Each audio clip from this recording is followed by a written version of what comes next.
Greetings and welcome to Old Drunken Discography, where old friends and fans come together to BS, argue, occasionally agree, and discuss a musical artist. I'm your host, Jason. With me is Tim. Hola. And as always, the Wild Bill. We're having a good time this week. And we were supposed to have our special guest, our Patreon member, our first Patreon member, Prince, with us, but he had an emergency come up, so he couldn't make it. He may make it for the second half of the discography. We'll see. But this was his pick.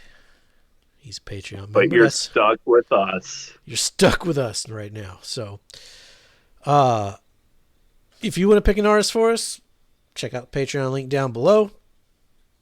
Then you can give us your bands, and we'll discuss them. Very friendly and nice-like. We don't say mean things here. We're all friends. And at the end of it, we color code it from Ramones Gold all the way down to Nickelback Brown. So, And occasionally we agree.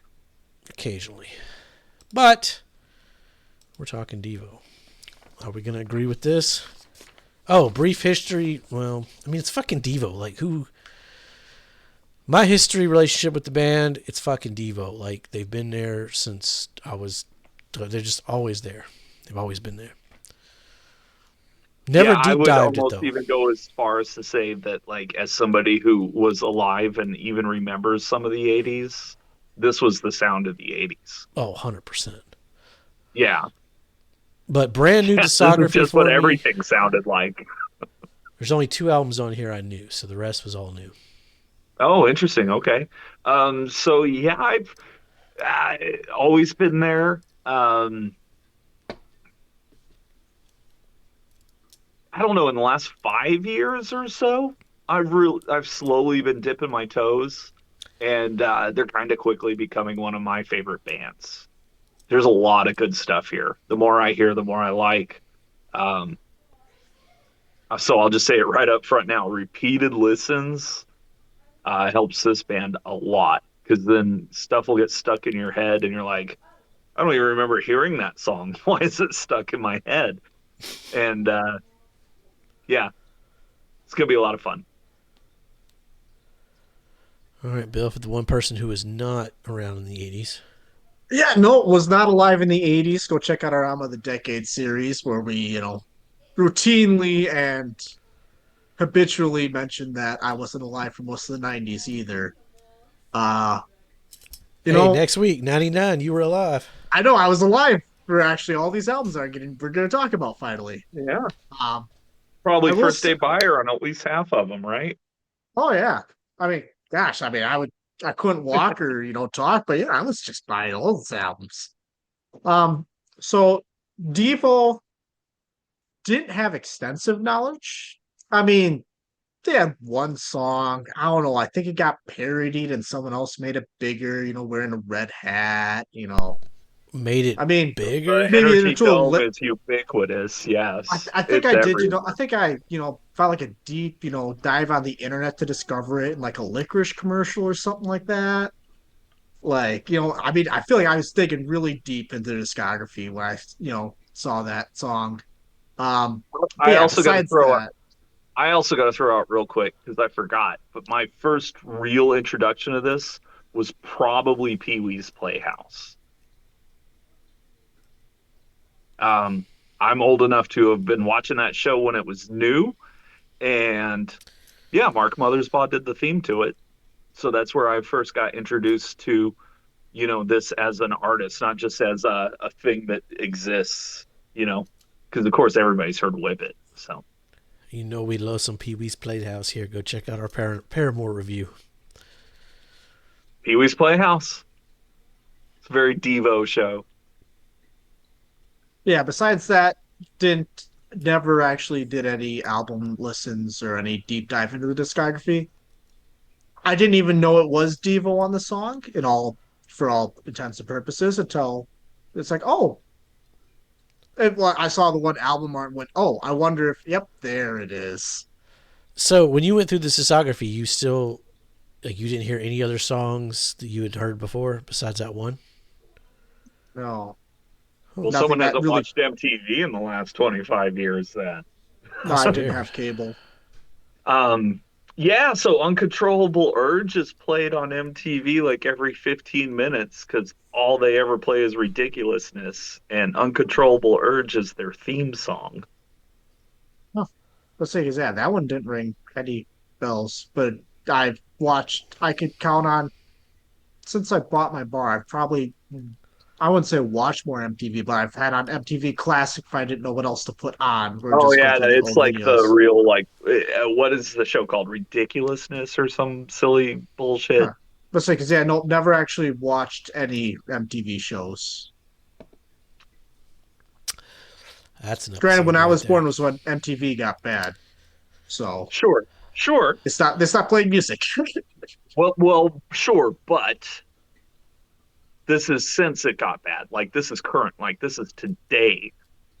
All their Oh, programming is called Yeah. a show called Ridiculousness, which is basically where a bunch of idiots show clips off YouTube and laugh about them. But the theme so to that show this is uncontrollable urge. Oh, uncontrollable. Yeah. which I could see fitting. It actually made the news like a couple weeks before we recorded this, where it's still Mark Motherbaugh's biggest check because of that. Oh, I bet. I bet. Yeah. And he did the soundtrack to the first Lego movie. Like Mark's carved out quite a career, Yeah. probably second only to Danny Elfman from Oingo Boingo. Man, I can't help but crack up every time I hear the. I mean, I get it's the name Oingo Boingo, but like, Ooh, that's a band we got to do. Now that we've done Devo, they're next. Oh, yep. They're next.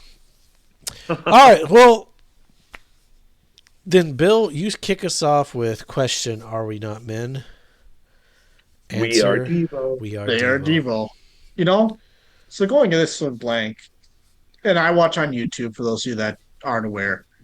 So I know I can't get no satisfaction. This track too. So initially, I'm looking at the track list like, okay, like I don't know what this band is. Like, all right, I know a couple different satisfaction songs. Like, which one is this? Wasn't any of the ones I knew. Um, but it This is was the one they played interesting, on Saturday Night Live.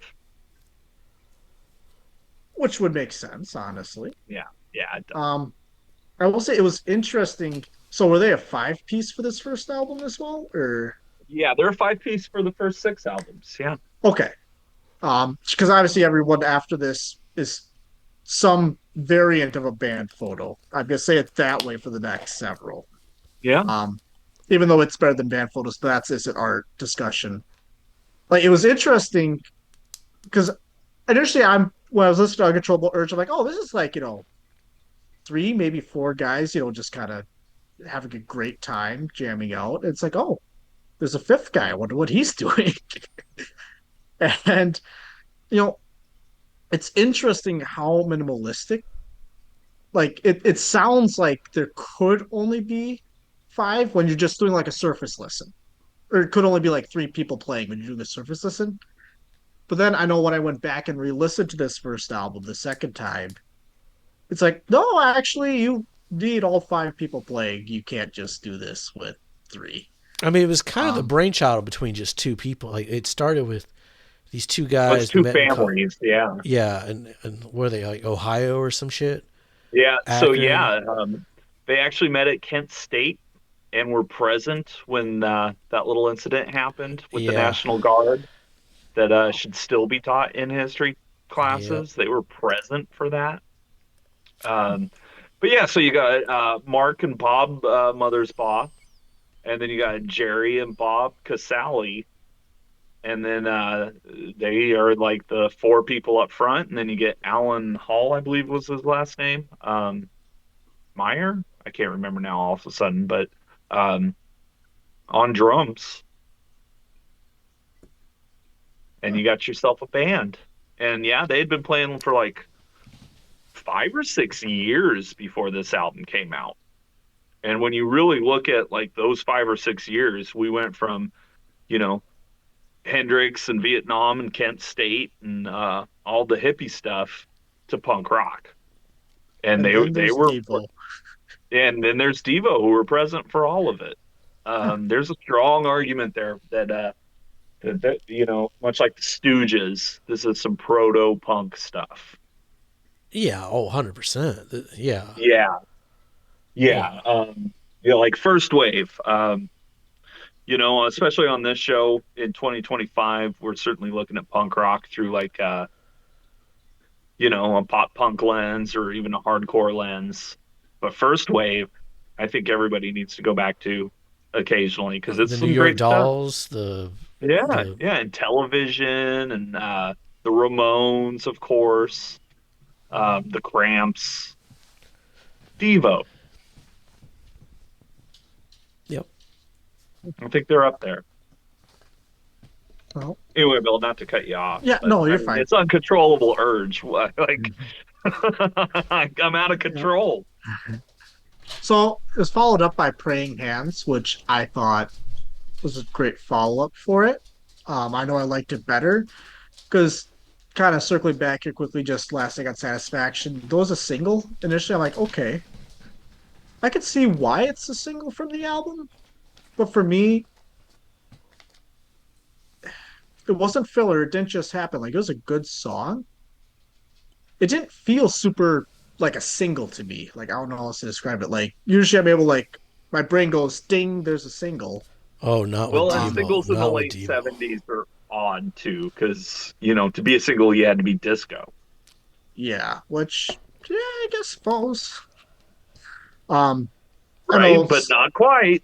yeah. Space Junk, I really liked. It's not a synth. What the hell are they actually using? Um, There's the synths; those are it is a analog. synth. Yeah, Okay, it's yeah, all that's right. Yeah, analog it's synth. analog. Yep. Yeah. I thought synth was really nice. That one, Mongoloid, I actually thought that was probably the best lyrics on the album. Um, and Jocko Homo, I looked at the title and went, I have no idea what to expect with this. Here we go. Um, Great song, top song contender on that one for sure. Too Much Paranoias might be my low point of the album. Um, it's not bad. It it felt I don't know, just like I just the tone wasn't as there for me on that one. I'll also describe it. Um, Slap Your Mat, but then we got Gut Feeling right after that, which was absolute banger of a song. Come Back Joni and Sloppy again, two solid songs before we ended up with Shrivel Up, which you know they get better closers, but for an inaugural album closer, I thought Shrivel Up did a great way of closing this first album. Um, it felt like very not reasonable, variable, very natural bookend to the album. I'll follow that up. Go for it. Oh, well, like I always do, the opening lines of this discography are yeah, yeah, yeah, Yeah, yeah, yeah, yeah, yeah, yeah, yeah. yeah, yeah. 5 out of 5. This one's a classic. Uh, I can't get no satisfaction. It's fine. It doesn't touch the Stones, though. It's missing that Mick Jagger sexy. They got better covers coming up, I think. Praying Hands is fun. Space Junk. This is a deep, insightful, thought-provoking song about the space race and satellites and mankind polluting not just our planet but outer space as well. Nah, just Devo. It's about space junk falling on a girl. You get what you get with this band. Mongoloid's fun. Jocko Homo. I love the intro riff. Shout out the Ramones. And you get the album name drop here. Too Much Paranoias. It kind of had a Viva Las Vegas feel. Gut Feeling. Another classic. Fucking, you ever seen that movie Life Aquatic? Yeah. Yeah. Comeback Joni's fine. Sloppy. I've heard this song somewhere else before. I swear some punk band has covered it somewhere. I just can't place it. Shrivel Up, like I kind of agree with Bill. It's not their best closer, and that one's probably my low point on the album. For a debut, you get Devo to the fullest here. It's weird, it's wacky, it's fun. Yeah, I mean, I think Uncontrollable Urge should be among those first wave punk rock classics. Like that, everybody should be on that song. And if you're not, shame on you. Uh, their cover of "I Can't Get No Satisfaction." I've heard a lot of covers of that song over the years, and this is still one of the most original and inventive and artistic covers. I'll give them So, that. I'll give them that. It is different and inventive. You know, it's yeah, definitely a but good it cover. works. Yeah. It works. Praying Hands, super fun. Space Junk, I love what he says. Texas.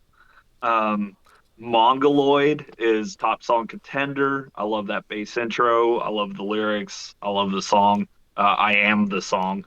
Um, and no one knew. Jocko Homo, yeah, we're pinheads all. You gotta love the Ramones there. Too Much Paranoia, I think is super fun. Gut Feeling, top song contender. I just love the entire buildup of that song. Super fun. Love that song. Comeback Johnny is I mean, it's on the soundtrack to the Rock and Roll High School. Can't go wrong. Saw My Baby Getting Sloppy. It's another just super fun song. And then, yeah, I'll probably agree that Shrivel Up isn't their best closer. And I would agree that it's probably the low point on this album, especially in this post Ramones, pre hardcore first wave of punk where anything really goes, but we're all still battling disco. Um, I'll always forgive the last song's the worst song on the album. Okay, that's fine. I can just move on. I love this. This is a manifesto for a discography that's about to get wild and crazy. I think that yeah, this is good stuff. And that just the more you listen to it, the better it gets. All right. I mean, this is definitely a contender for some first album bias here. It's strong contender, yeah, It's a strong strong contender. contender. Classic album. There's a reason it's still sold at Barnes and Noble. Yeah. I did. I can vouch. I did see it at Barnes and Noble the other day. There's a reason. It's good. Yeah, I mean, that's one you'd pick up on vinyl. Yeah, as I said, I've been slowly getting back into Devo, and I've got a couple I'll show up. And since this is one I know I can get almost anywhere, it's not top of my list, but it's on the list for sure. Great album. So if you got an old school copy, send it my way. I'd much prefer that. Hey, I'll trade a copy of Led Zeppelin 4 for a I Devo. think I've got yeah, I got some copies of Zeppelin 4 I can trade away for I this. got 3 fucking copies. They're all like original, issue. I mean, I got so many copies. I got 2 copies on 8 track. I ain't got no 8 track. Ain't got no 8 track. Yeah, yeah. I got a rock. All right, I mean, well, this is Zeppelin 4 quality. This is a great album. yeah, I mean, I think that's an even trade. Yeah, Hit me yeah, up in the me comments too. down below. I'll send you Led Zeppelin 4 for a Devo debut. Stick around. Like I said, Prince, this was his choice. We wish he could be here, but shit happens. But he may show up towards the end of the discography. Yep. We promise to get even drunker before we start talking shit about you. Right. Yeah. We'll wait. Stick around for about episode 4. Then we're gonna be talking mad shit about Prince. Shout out our Patreon members. We love them. To talk shit. And we thank him for these discographies. Yep. You guys are picking great stuff. Yep. Oh yeah. Deftones, Devo, Butthole Talking Surfers, Heads. Yeah. Talking Heads, Yeah. Replacements. We've had a bunch of Placements. good ones. Yeah. Replacements. All right. As always, what, Bill? Uh, be safe and We Are Devo. Got an urge, got a surge, and it's out of control. Got an urge, I wanna booze, 'cause I'm losing control.